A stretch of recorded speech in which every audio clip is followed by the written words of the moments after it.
பொழுது விடியச் செய்பவன். நீங்கள் களைப்பாறை அமைதி பெற அவனே இரவையும் உண்டாக்கினார். காலக்கணக்கை அறிவதற்காக சூரியனையும் சந்திரனையும் உண்டாக்கினார்.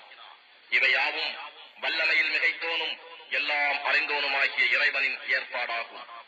அவனே உங்களுக்காக நட்சத்திரங்களை உண்டாக்கினான். அவற்றை கொண்டு நீங்கள் கரையிலும் கடலிலும் உள்ள இருள்களில் நீங்கள் வழியறிந்து செல்கிறீர்கள். அறையக்கூடிய மக்களுக்கு நிச்சயமாக நம் வசனங்களை இவ்வாறு விவரிக்கின்றோம். உங்கள் அனைவரையும் ஒரே ஆத்மாவிலிருந்து உண்டாக்கி பின் உங்கள் தந்தையிடம் தங்க வைத்து பின்னர் கர்ப்பத்தில் ஒப்படைப்பவனும் அவனே.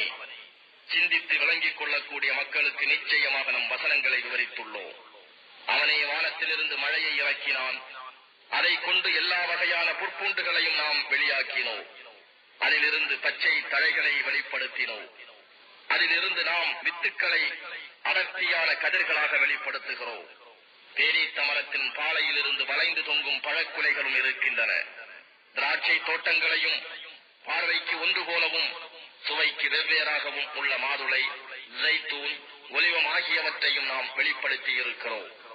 அவை பூத்து காய்ப்பதையும் பின்னர் கனிந்து பழமாவதையும் நீங்கள் உற்று நோக்குவீர்களாக. நிச்சயமாக ஈமான் கொள்ளும் மக்களுக்கு இவற்றில் அத்தாட்சிகள் அமைந்துள்ளன.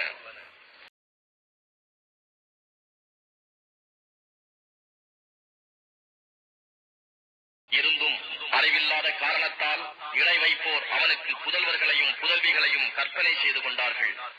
அவனோ இவர்கள் இவ்வாறு வர்ணிப்பதிலிருந்து தூயவனாகவும் உயர்ந்தவனுமாக இருக்கின்றான்.